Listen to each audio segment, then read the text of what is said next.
कंचन की जेठानी ममता बहुत चालाक थी। शुरू से ही उसने सोच लिया था कि वो अपनी देवरानी को कभी भी अपने से आगे नहीं बढ़ने देगी। कंचन उसे वैसी ही सीधी सादी देवरानी मिल गई।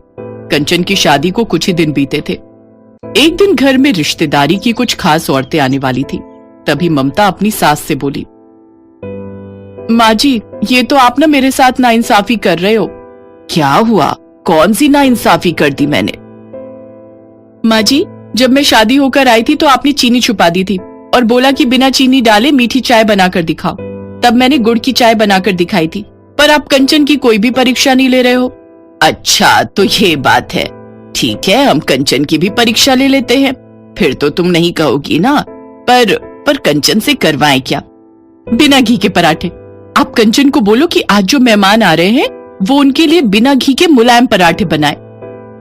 पराठे बिना घी के तो सूख जाएंगे।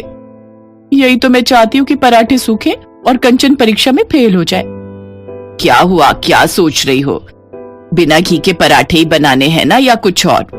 हाँ, वही बनवाने हैं। आप कंचन को बुलाकर बोल दो।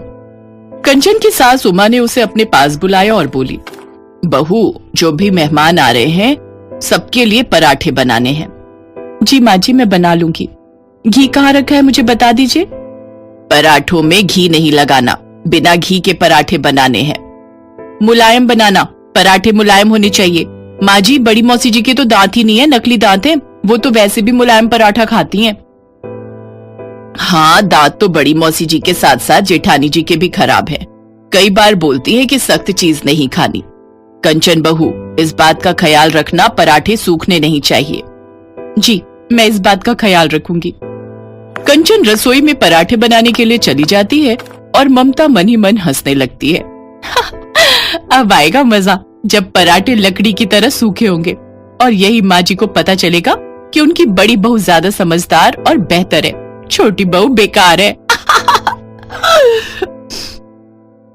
कंचन सोच में पड़ गई कि बिना घी लगे पराठे मुलायम कैसे बने, जो खाने में भी स्वादिष्ट हो। कंचन अपना मोबाइल फोन इधर उधर ढूंढने लगी, पर उसका मोबाइल फोन कहीं नहीं दिख रहा था। उसने सोचा कि क्यों ना मम्मी को फोन पर कोई तरीका पूछ ले, या फिर फोन में कोई तरीका मिल जाए जिससे बिना घी के पराठे स्वादिष्ट और मुलायम बनते हो। पता नहीं मैंने अपना मोबाइल फोन कहाँ रख दिया, नहीं तो मैं मम्मी से पूछ लेती या फिर फोन में सर्च कर लेती, कोई तरीका मिल जाता। अब क्या करूं? तभी ममता आ जाती है। देवरानी जी, आपका मोबाइल फोन मेरे पास है।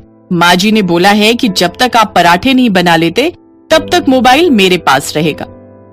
भाभी, बस एक सेकंड के लिए मैं फोन में सर्च कर लूं कि बिना घी के पराठे मुलायम कैसे बन सकते हैं। नहीं, बिल्कुल नहीं। फोन में देखकर कुछ नहीं करना।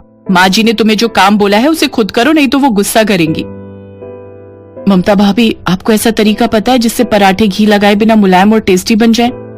नहीं, मुझे कोई तरीका नहीं पता, और अगर पता भी होता तो मैं तुम्हें क्यों बताती? मैं तुम्हारे नंबर थोड़ी बढ़ने दूंगी।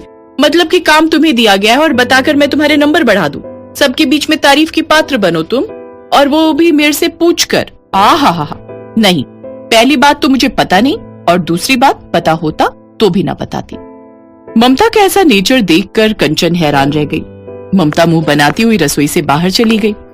भाभी का नेचर कैसा है? ये बात किस तरह से करती हैं? मैंने तो इनसे सिर्फ हेल्प मांगी थी, ये तो बहुत ही अजीब सा व्यवहार कर रही हैं और मेरा मोबाइल फोन भी ले गई, जैसे मैं इनकी देवरानी नहीं कोई दुश्मन हूँ। मुझे खुद ही कुछ सोचना होगा, ये तो मेरी हेल्प करेंगी नहीं। कंचन सोचने लगती है, तभी उसे कुछ याद आता है। मम्मी, ये आप आटे में दूध क्यों मिला रहे हो? बेटा, तू तो जानती है तेरे बाबूजी घी लगे पराठे नहीं खाते, इसीलिए दूध का आटा गूंथ रही हूँ। इसमें थोड़ा नमक अजवाइन मिलाऊंगी। मम्मी, दूध डालकर बिना घी के पराठे मुलायम और टेस्टी बन सकते हैं? हाँ तो और क्या, अच्छे से आटे को गूंथना है, फिर तो घी की जरूरत भी नहीं पड़ेगी, क्योंकि दूध डालने से आटा मुलायम हो जाता है। थैंक यू मम्मी, मुझे आपकी वो बात याद आ गई। आज आप यहाँ मेरे साथ नहीं हो, पर आपसे सीखी हुई वो बात आज मेरे काम आ रही है। हाँ, मैं दूध का आटा गूंथकर उसके पराठे बनाऊंगी, नमक अजवाइन के दूध के पराठे। कंचन ने खूब सारा दूध लेकर आटे में अजवाइन मिलाया और दूध का आटा गूंथा। अच्छे से मुलायम आटा तैयार हो गया। जब मेहमानों ने कंचन के हाथों के बने पराठे खाए तो सबको इतने स्वादिष्ट लगे कि सबने बहुत तारीफ की। कंचन बहू, पराठे तो इतने स्वादिष्ट बने हैं और इतने मुलायम कि मेरे मुंह में घुल गए। वाह वाह वाह। दीदी, पराठों पर घी नहीं है, आप बिना घी के पराठे खा रही हो। कंचन, हमें भी बताओ ये तरीका जिससे बिना घी के तुमने इतने स्वादिष्ट पराठे बनाए हैं। हाँ हाँ, तरीका तो मुझे भी जानना है, ताकि घर की बहुएं ऐसे ही बिना घी के पराठे बना सके। जी, मैंने ये पराठे दूध का आटा गूंथ कर बनाए हैं। मेरी मम्मी कभी कभी पापा के लिए ऐसे ही बनाती थी पराठे, तो मुझे याद था, इसलिए आज मैंने वही तरीका अपनाया और मैं बहुत खुश हूँ कि आप सबको यही पराठे पसंद आए।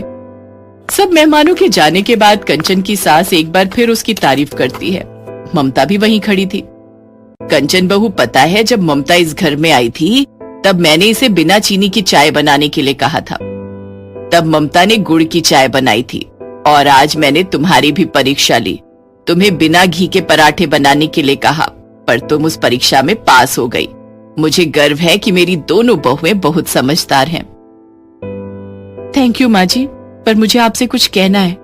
आज मुझे एक बात का बहुत दुख है। हाँ हाँ, बोलो, क्या हुआ? कंचन सारी बात बता देती है कि ममता ने उसके साथ कैसा व्यवहार किया। ममता, मुझे तुमसे ये उम्मीद नहीं थी। कंचन इस घर में नई नई आई है तो तुम्हें तो उसे सपोर्ट करना चाहिए था।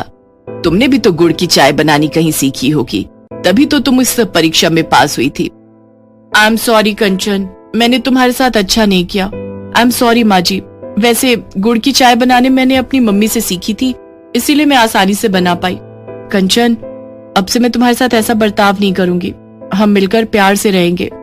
ममता कंचन को सॉरी बोल देती है और सब कुछ ठीक हो जाता है। इस कहानी से हमें यही सीख मिलती है कि कभी न कभी सीखा हुआ ज्ञान हमारे जरूर काम आता है। इसलिए जहाँ भी ज्ञान की कोई बात सीखने को मिले तो हमें जरूर सीखनी चाहिए। यही एक समझदार व्यक्ति की पहचान है।